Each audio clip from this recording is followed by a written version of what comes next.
Yo les gars, comment ça va? Ça fait 3 semaines je crois à peu près qu'on n'a pas sorti de vidéo.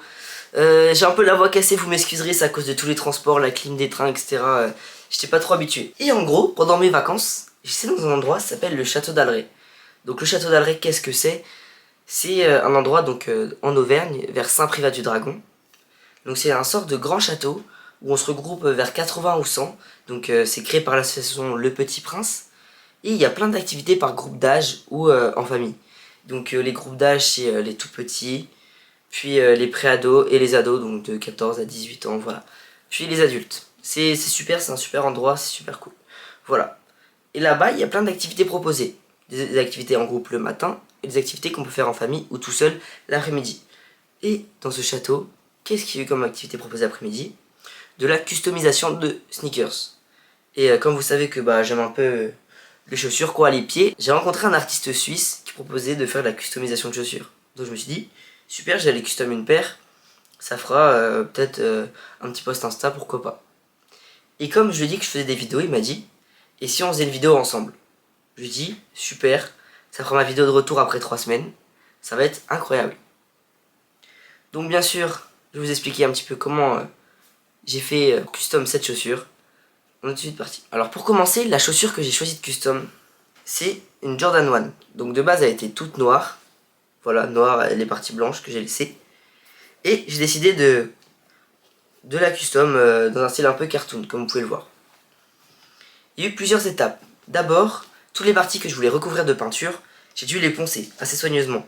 Donc j'ai commencé par poncer avec un papier 400, après un papier 1000, et après une grosse brosse, celle qui permettait de faire sur les coutures pour pas trop les abîmer.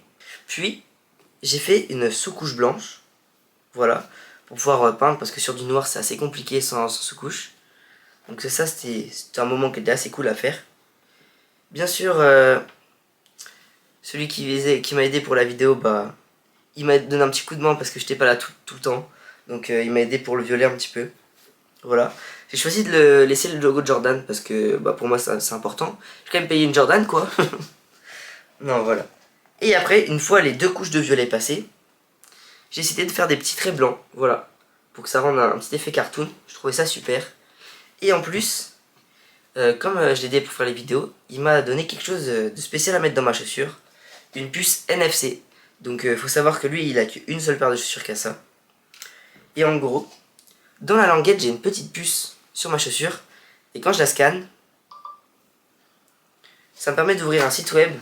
Et voilà, donc on a ma paire de chaussures avec une petite carte designée spécialement. C'est très stylé. Voilà, je peux voir la collection entière, etc. C'est super, c'est incroyable. C'est un truc assez révolutionnaire, moi je trouve ça assez cool. Et il m'a aidé à custom cette chaussure. Et moi j'en étais très content, donc je sais pas vous ce que vous en pensez. Elle ira bien sûr dans le décor. Voilà, à la place de la paire de Jordan 4 qui prenait un peu la poussière, il faut se le dire, il faut un petit peu de changement. Voilà. Donc, après, pour la vidéo, pour la suite de la vidéo, histoire de savoir un petit peu ce qu'il faisait, je lui ai dit, pourquoi pas qu'on fasse une interview où tu me racontes un petit peu ton parcours, d'où tu viens, etc. Et c'est pour ça que j'ai fait une interview. Et sur ce, je vous laisse avec cette interview. J'espère qu'elle vous plaira.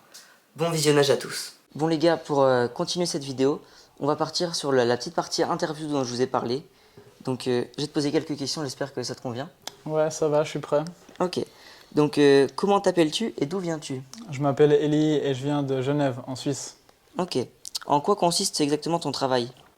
Alors, je suis entrepreneur et je suis en train de mettre en place une marque d'habits qui va s'appeler Regen et qui va faire partie du mouvement de la culture régénératrice où c'est après le développement durable où on va utiliser tout ce qu'on a fait et dans le cadre des habits, des chaussures, ça va être de réutiliser des chaussures de seconde main, ça va être de réutiliser des habits qui s'appellent le upcycling et de créer des nouveaux habits. Dans le cadre d'habits, pour les chaussures, c'est de peindre les chaussures, de les customiser pour qu'on ait envie de leur donner une seconde vie, pour qu'on ait envie de les porter, comme l'atelier auquel tu as participé. Ouais, avec cette chaussure-là. Et du coup, exactement, ouais. Et du coup, de créer une marque, une communauté qui va être autour de ces principes-là. L'idée, c'est vraiment de passer un message, de faire quelque chose qui, je l'espère, sera cool. Pour moi, c'est en lien avec le fashion et en même temps qui transmet un message qui va dans la bonne direction pour le futur. Ok. Bah, c'est plutôt pas mal. Est-ce que tu as des projets en dehors des custom shoes?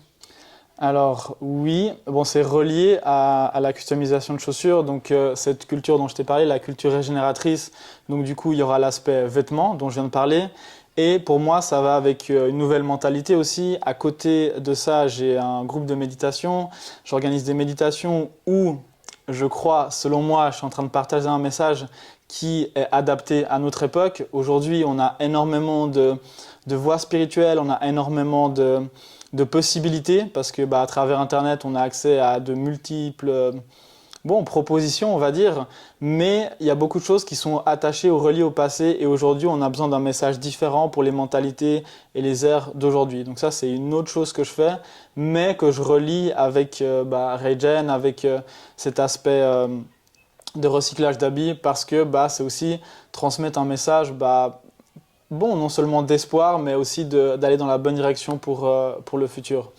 Et en lien avec cette marque d'habits, je pense que c'est important d'être en lien avec qu'est-ce qui va se passer inévitablement dans le futur. Et là, je suis en train de penser à la blockchain. Et du coup, une partie de Regen, ça va être de créer cette communauté sur un réseau et de connecter les objets, enfin de connecter les habits comme ces chaussures-là, d'une manière à ce qu'on puisse être certain qu'ils sont authentiques, ils font partie de cette marque et du coup authentifier chaque objet sur la blockchain. Ok. Est-ce que tu as des réseaux sociaux où on pourrait te suivre et suivre un peu le parcours de ta marque? Alors, le réseau principal que j'utilise, c'est Instagram et c'est Raygen, donc R-A-Y, donc la Ray en anglais, et Gen, Gen.io. C'est aussi, donc ça c'est l'Instagram, mais c'est aussi le nom du site web, donc raygen.io. Tout sera en description si vous voulez aller vous abonner, je vous conseille, c'est vraiment pas mal. En quoi consistent les puces NFC que tu mets sur tes chaussures? Parce que tu m'en avais parlé. Ouais, alors du coup NFC, pas NFT, mais Near Field Communication, donc c'est le même système qu'on utilise dans les cartes de paiement, c'est des petites puces, il n'y a pas besoin de recharger ou quoi, c'est un petit circuit en cuivre, et donc on peut mettre ces puces, ça coûte 3 fois rien, on peut mettre ces puces dans n'importe quel vêtement, quel habit, et ensuite on la programme, cette puce, avec différentes informations, et ensuite il suffit de prendre n'importe quel téléphone. Tous les téléphones depuis 2010, ils ont des lecteurs de NFC, et du coup tu peux authentifier que tu as effectivement l'objet dans ta main, et comme je disais tout à l'heure, ça permet d'authentifier que ça fait bien partie d'une certaine collection, d'une certaine marque. Donc c'est quelque chose qui peut être utilisé, qui va être utilisé pour la marque que je m'en place, mais ça peut être utilisé pour authentifier absolument n'importe quoi en fait. Okay. Et du coup après là dans notre cas il y aura la contrepartie virtuelle de l'objet qui est physique. Et après on peut imaginer tout un tas de sortes de choses avec. Donc on peut imaginer qu'après on peut intégrer les habits dans n'importe quel réseau, n'importe quel métavers, peu importe en fait. Dès le moment où il y a une nouvelle, un nouveau réseau qui pourrait être pertinent pour notre cas, on met à jour tous les ce qu'on appelle des smart contracts sur la blockchain, et on peut intégrer des nouvelles fonctionnalités à notre chaussure sans que les gens aient besoin de faire aucune mise à jour ou quoi que ce soit. Tout se fait automatiquement. Et ça vient, je pense que c'est important d'aller dans cette direction parce que ça me semble un futur inévitable. Il y a beaucoup de choses positives qui vont avec. Et aussi, ça permet comme je crois que je l'ai mentionné, de faire non seulement quelque chose qui est porteur d'un message d'espoir et de bonne direction pour le futur, mais aussi que ce soit quelque chose qui soit cool à la fois. Parce que je pense que par le passé, on a vu d'avoir juste le message d'être, comme on dit en anglais, c'est sustainable, d'être green ou de faire les choses dans le développement durable, ça suffit pas en fait. Okay. Et du coup, pour moi, il y a ces différents aspects qui sont importants de mettre en place. J'ai une question, est-ce que tu peux vivre de ce travail à plein temps? Alors pour l'instant pas. Et après, du coup, je vais mettre en place ce qu'il faut pour créer cette communauté.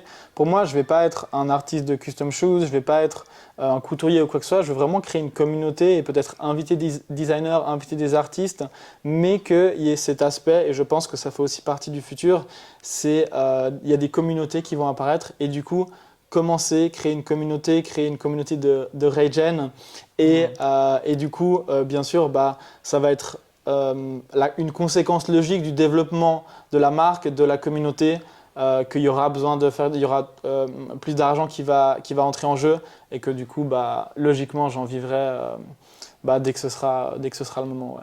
Ouais. Ok. Pourquoi est-ce que tu t'es lancé dans les custom shoes?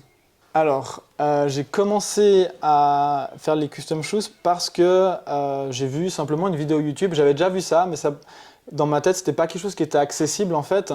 Et j'ai vu par hasard une vidéo et quand j'ai vu la vidéo et le processus, j'ai tout de suite su qu'en fait je pouvais faire ça. Et du coup, je travaillais dans un centre avec des enfants et j'ai proposé un atelier. Et ce qui m'a vraiment surpris, c'était que des enfants qui ont de la peine à se concentrer pendant même un quart d'heure, là ils ont réussi à rester concentrés pendant 2 heures. Et du coup je me suis dit ok, là c'est bingo, en plus voilà, je sens que c'est vraiment un truc qui est cool, qui peut toucher les gens. Et du coup bah, j'ai commencé à me renseigner un peu plus, à apprendre en fait, à expérimenter.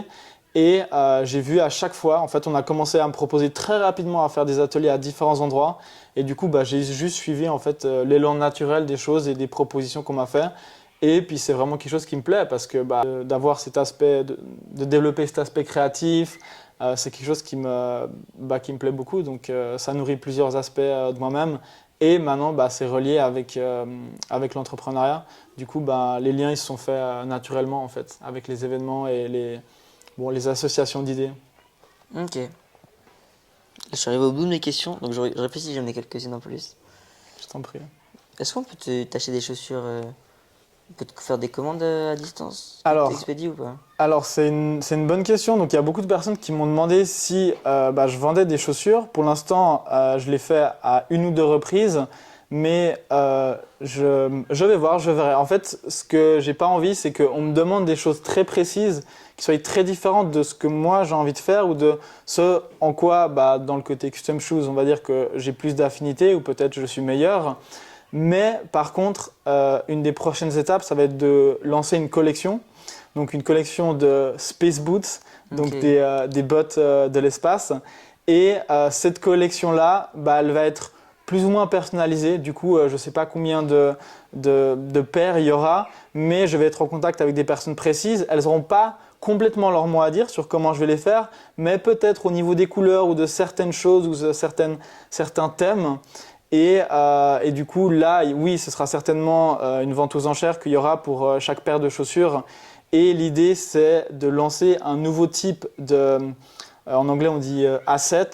Donc, je ne sais pas si tu connais un peu, mais il y a les NFT, donc les non-fungible tokens sur la blockchain. Et moi, je suis en train de mettre en place un nouveau type d'asset que j'appelle Rave.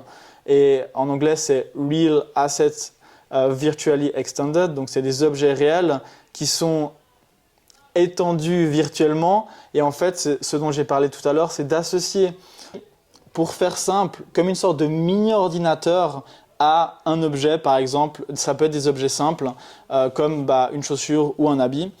Et du coup, pour ce type d'objet, j'ai inventé un nouveau nom que j'appelle, en anglais, c'est les Rave Assets. Et ça veut dire donc les Real Assets Virtually Extended, donc les objets réels qui sont virtuellement étendus, donc qui ont en anglais de nouveau les digital twins, où tu as la contrepartie virtuelle d'un objet, et c'est ce dont je parlais tout à l'heure, où après tu peux mettre à jour ce mini-ordinateur qui correspond à la chaussure, et où tu peux mettre du coup d'intégrer plein de choses. Il n'y a vraiment aucune limite là-dedans. Et du coup, je vais lancer une collection que j'appelle les Space Boots, une collection de Space Boots où du coup, je vais customiser des chaussures et il y aura différentes thématiques pour ces chaussures-là. Et c'est en lien avec la culture crypto où il y a toujours, est-ce que la crypto que j'ai, le token que j'ai, il va go to the moon, ça veut dire qu'il va prendre énormément de valeur. Et du coup, moi, je dis toujours que, ok, tu veux aller sur la Lune, mais est-ce que tu es vraiment équipé? Est-ce que tu es prêt à aller sur la Lune? Et du coup, il faut que tu aies tes Space Boots. Et de nouveau, l'idée, c'est de faire quelque chose de cool. Et pour moi, c'est de m'amuser. J'ai quelques contacts, donc je vais leur envoyer bien sûr des chaussures. Et ensuite, on verra, on en mettra quelques-unes aux enchères. Et on verra, est-ce que c'est quelque chose qui prend ou pas. Et voilà, en tout cas, moi, avec ce projet, j'ai envie de me faire plaisir. Et voilà, l'élan que les gens ils ont, en tout cas les retours que j'ai, c'est à 99% positif et du coup bah, ça me donne beaucoup d'énergie et beaucoup de motivation pour continuer. Et tout ce que j'ai décrit, bah, c'est en constante évolution, c'est les directions et après bah, concrètement ça va être avec les personnes que je rencontre, les opportunités et on verra où est-ce que tout ça mène. Hein. Ouais, bah, c'est super. J'avais une petite dernière question avant de finir l'interview. Combien de temps ça prend par exemple pour faire bah, une Space Boot comme tu fais ou alors une chaussure comme ça? Je sais que moi j'ai mis quelques jours à la faire, en passant aller 2-3 heures par jour, qu'une allez 6-7 heures maximum pour celle-là, sachant que tu as fait un peu de travail derrière. Mhm. Mais pour faire une Space Boot ou une chaussure qui a un rendu comme ça, combien de temps tu mets à peu près? Je dirais que ça prend environ 6-7 heures. Hein. Hmm. Peut-être un petit peu plus, mais après, quand, par exemple, tu es en train d'expérimenter pour la première fois avec un concept, donc là, si on prend l'exemple des Space Boots, eh ben, la première fois, ça va me prendre un peu de temps et je suis en train d'expérimenter depuis un moment. Et là, j'ai une idée qui se précise de plus en plus. Et une fois que tu as fait la première paire, après, les suivantes, ça va beaucoup plus rapidement, en fait. Donc voilà, c'est un processus qui s'affine et comme absolument tout, bah, plus tu en fais, plus c'est rapide. Et du coup, ben, c'est vrai que je sais que quand je serai arrivé à la, je sais pas, 5-6e paire, bah, je prendrai la moitié moins de temps que pour la première. Ok. Et donc, je crois avoir vu sur ton Instagram, tu as déjà une Space Boot de fête. Est-ce que ce sera tout dans le même style de paire de chaussures? Alors, bonne question. Donc oui, j'ai déjà commencé à faire des Space Boots. J'ai fait un atelier à Lisbonne là, le mois précédent. Et là, il y avait déjà ce concept-là. Maintenant, là, je l'ai affiné et je pense pas à confirmer, mais que ces Space Boots-là vont faire partie de cette collection dont je parle. Là, c'était vraiment un stade expérimental, même si ça s'appelait déjà les Space Boots. Et ensuite, je vais vraiment commencer une collection et elle va être reconnaissable en fait par certains détails et aussi si j'ai envie de faire une collection et bah là par exemple on prend des chaussures de marque si j'ai envie de faire une collection et qui potentiellement un jour si elle prend de la valeur il faut que je m'assure que je puisse faire quelque chose qui ne soit pas du tout assimilable à la marque de la chaussure qui était à la base. Donc tout ça, j'ai imaginé certaines manières de faire ça. Et du coup, la nouvelle collection de Space Boots, bon, ce sera vraiment quelque chose de différent. Et voilà, je me réjouis vraiment d'y être et de voir aussi comment les gens vont réagir. Et puis bah, aussi, bien sûr, te partager. Tu me diras ce que tu en penses. Ouais. Bah c'est super. Je pense que peut-être qu'on refera une vidéo ou un truc si on a l'occasion à la sortie de tes Space Boots. Ça Bah, pourrait être super. ouais, bah volontiers. Dès que j'aurai un peu plus avancé, que ça fera sens, bah volontiers. Et puis, bah merci pour m'avoir invité et Ouais. pour avoir participé aussi à l'atelier. C'était un plaisir.